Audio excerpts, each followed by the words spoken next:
Shalom, Yasharala. I'm just doing the lesson of the Spirit.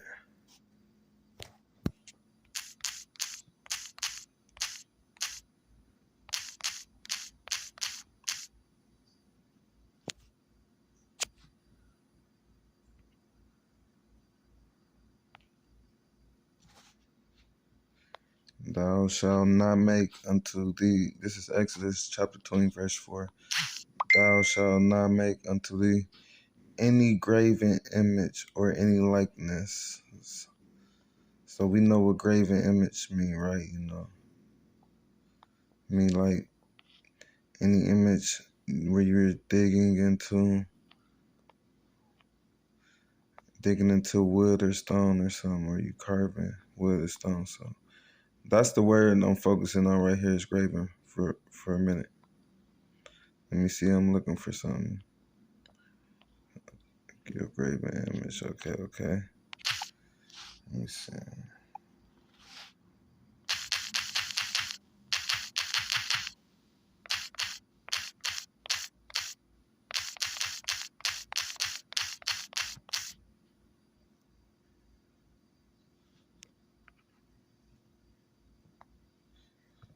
Postmark, graven. Rich and poor, friend, bound to receive a mark in the right hand. So graven and mark, that's what I'm feeling like. Yeah, these are two connections, and that's the reason.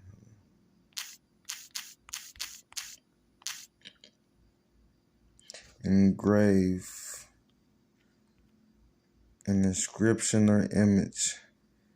Graven, this is what grave means. An inscription or image on the surface. Marble graved with exquisite flower, human and animal forms. Fix something indelibly. In the mind, the times are graven on my memory. So, it's funny that it's an image though, but this is what the mark of the beast means, when something is engraved into your hand or your forehead. Let's see, mark. Because we said that was the definition for graven. Let's see the definitions for mark. Because a grave is a mark. Any type of sore or, wound on your hand is a mark. Anyway, a small area on the surface having a different color from its surroundings, typically one caused by accident or damage, because it chips away at your skin. Chip, get it, chip. The blow left a red mark down one side of her face, a line, figure, or symbol made as an indication or a record of something. The first syllable has a stress mark. Verb, make a visible impression. See, this is when you use these words as nouns and as verbs. One is when you use mark as a noun and when you use mark as a verb. It's just like going into the etymology. This goes to show you that words has different meanings than what, the typical uses that we use for them. But anyway, the verb meaning for mark is to make a visible impression or stain on. He fingered the photograph gently, careful not to mark it. Because when you mark something, you're taking it out of what it's supposed to have been. So, you kind of like damaging it. You're blemishing it. Write a word or symbol on an object, typically for identification. So this is what the mark is. You have to know your words and you have to know the true meaning of words, especially when the press, the government, and higher power people say these words. You have to know all the meanings to certain words. So this just goes for the mark of the beast, just to show people that the mark is not sin. Because sin is not a mark. You ain't see nowhere in that definition of mark that said anything about sin. To mark you is to like brand you, you know, to show that you're a part of the system. That's what that is. It's like in Greek, a stamp or a brand, charagma. Its meaning in Byzantine legal context with reference to money has been contested, especially with reference to. So that's the mark of the beast situation. I don't even feel like there's even anyone can explain it to anybody when it comes to that situation. If a person don't get it, they don't want to get it, they're not trying to get it, they're not finna get it, you know? Like, I'll tell them one time only, because the spirit gonna connect. Spirit gonna pull out, get into all these definitions, show them what the things that they respect. They respect Google and the dictionary, so you know, just show these people what they lean towards. Because it's the same thing that's destroying them anyway. So let's use it in a positive way to get them out of it. But anyway, that's that. I want to go to this unicorn thing because I be wondering why do certain camps like, you know, GMS call the unicorn the internet, which I'm not saying it's not. I just want to know why though. Where did they get that from? But I know for a unicorn to be like, you know, a rhino, a rhinoceros, you know, unicorn. I'm gonna actually go to the joke they made about unicorns too in the little movie that just came out this year in 2023. They made a joke about unicorn. I'm gonna look it up too for y'all. But anyway, unicornius right now. You know, Indian rhinoceros. Yeah, right now. You see this rhinoceros unicorn. But the thing is, this is what a unicorn is. You know, you see it said right there, Exhibit A. It said there are only, where it say Wildlife Protection Solutions said there are only 5 species of rhino in the world, and all of them are endangered to one degree to another. Exhibit A, rhinoceros, unicornis, because that's a Latin word, unicornius. Look at us, take your out. You know, yeah, some single home. That's why the Bible says this. Look how big that thing is. Let's go to this. What the Bible say about the unicorn.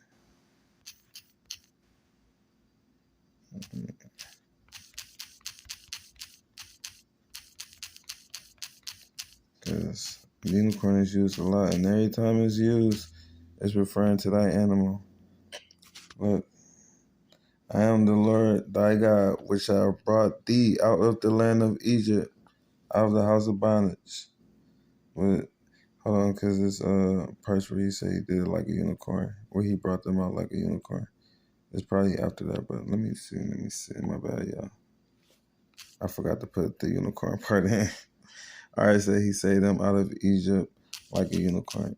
Even though it don't say those words exactly, I'm just trying to, you know, get to it. God brought him, you see Numbers chapter 24, verse 8.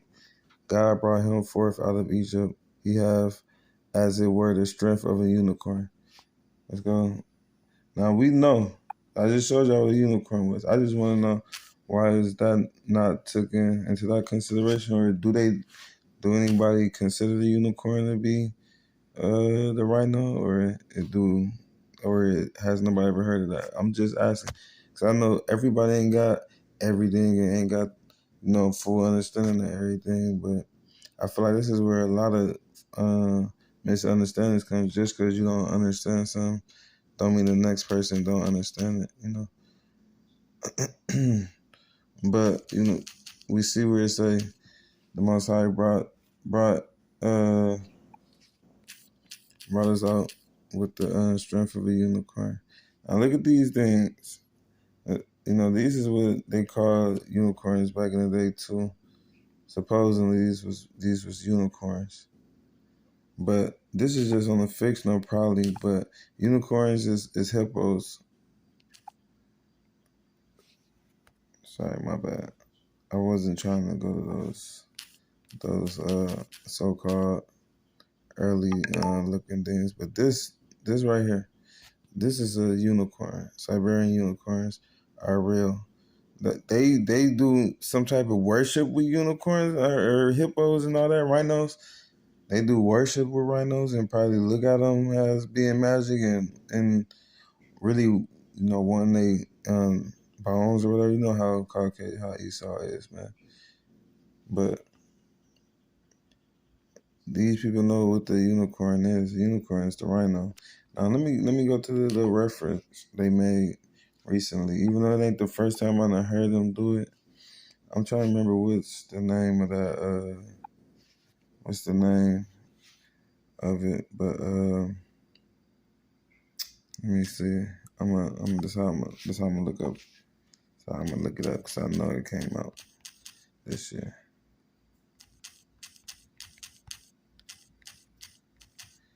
Yeah, man. I'm gonna prove a couple points today. Just to show that I don't be on the argument side. All I be doing is just trying to show the truth. Let me see.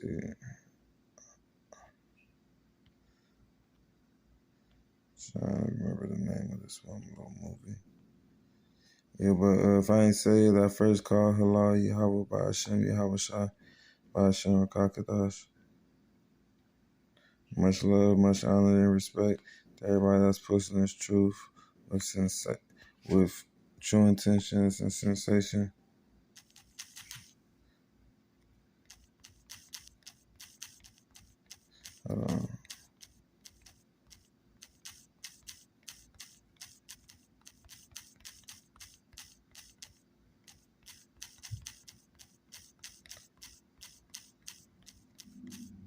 That's how I'll be finding everything I need. Guarantee it's gonna pop up soon. Oh yeah, my bad. This is it right here. Nimona. Alright, they made a joke about the unicorn in that movie. Let me see. Alright, Nimona unicorn joke. I'm guaranteed it's on here. It was the Knights.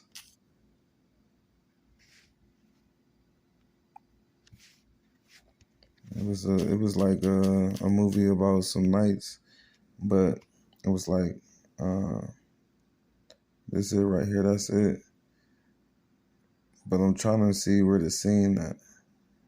Where they was talking about the unicorn right here. So that's a rhino.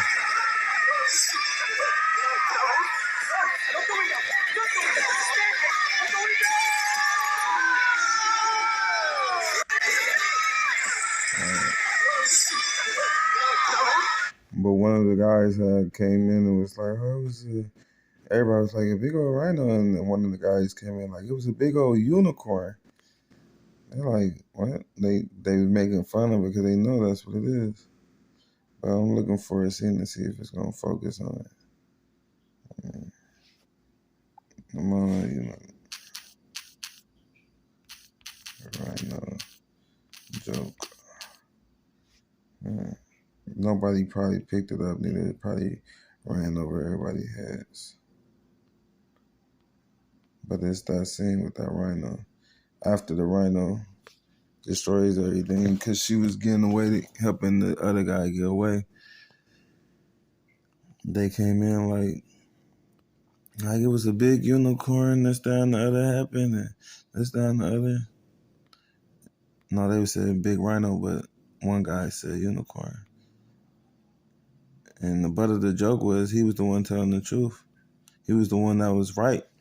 Why everybody was saying hippo, because that's the brainwash way that everybody, the audience, would think it was anyway.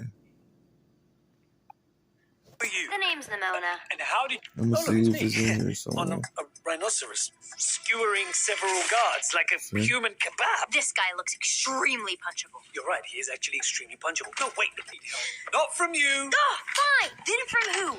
Guy who cut It's off funny your they arm. was talking about the rhino. Seriously? Oh, yeah. I'm just trying to see y'all if the what? joke was in here. Did they let you keep the old one? No, let's go. You gave it a good shot, though.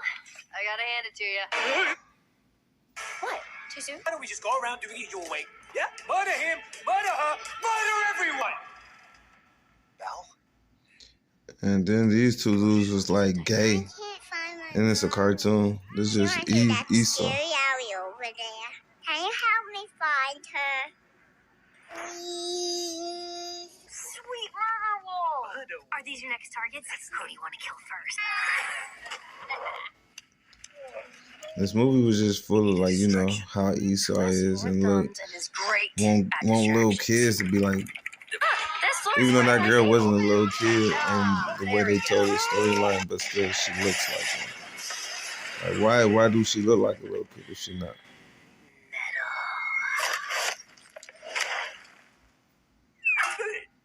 Man, I'm just trying to look for the one little. He's not a liar. Says the miscreant, whispering in his ear. Oh, thank you. I just seen it.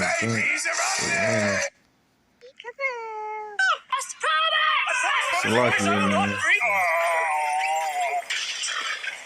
This is the part where you run.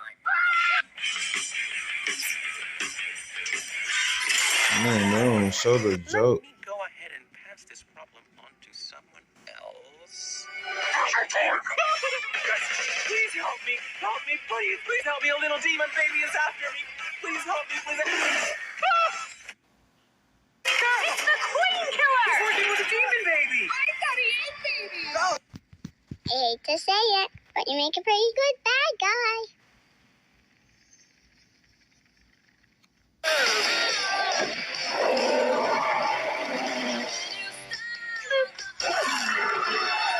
Crispy! Wait, what? Sorry for I kidnapping. think that was the guy who called it the unicorn because they tried to make it like he was dumb.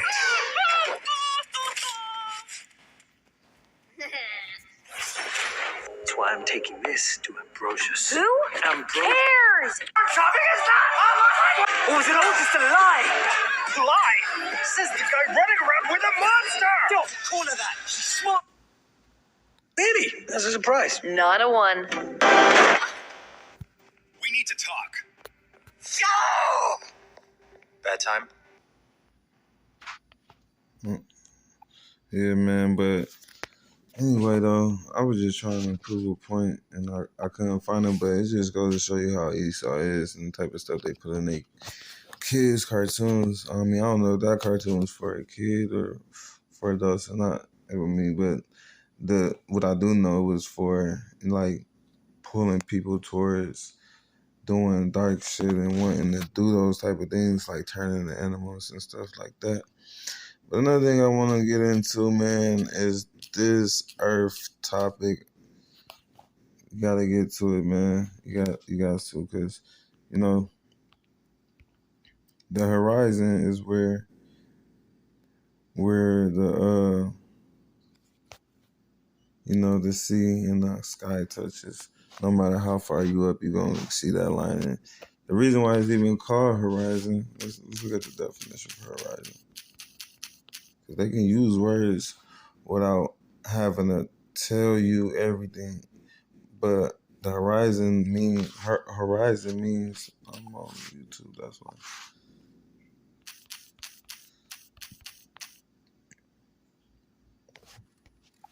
Horizon means one straight line, you know, from side. Like, what angles am I looking for? A 180-degree line, basically. It's a horizon. And, you know, from one end to one end, it's a 180 degrees. You got to do a whole 360 to get back and forth. But let's see. The line at which the Earth's surface and the sky appear to meet. The sun rose above the horizon, the limit of a person's mental perception, experience, or interest. She wanted to leave his home and broaden her horizons. That's typical, ain't it? That's something Esau love. He made that the definition. She wanted to leave her home and broaden her horizons. Anyway, and they give you images right here, even though they use fake cameras sometimes. And what I mean by fake cameras is the lenses that they use to play with the mind. even though like this picture is horizontal, but at the same time you can see it's a 180 line where that sky and the sea meet. Same thing right here. So with that being said, the line will never curve. Will never curve. Never. Ever. So why is it curved right here? What you think you gotta be like? Where's the curve? Like what spot is the main curve? Give me a latitude and longitude degree angle to always expect to see the curve. Cause you not. No matter where they go, you're not gonna see no curve. This earth is bigger, way bigger. The sky and the earth is the two biggest things known to man. The firmament, the sky and the earth is the two biggest things. Now, when I say sky, I mean the firmament. I don't mean no space travel, bro. You can kind of like just clearly look at the sky and tell like there's no space travel. There's obvious a barrier right there, right? Right? I mean, why when the sun is out, the sky is blue? Like, some type of reflection of the water. But when the sun is out, the sky is lit up. How is the sky lit up when the sun is gone? You see more details as in stars and stuff. Make that make sense.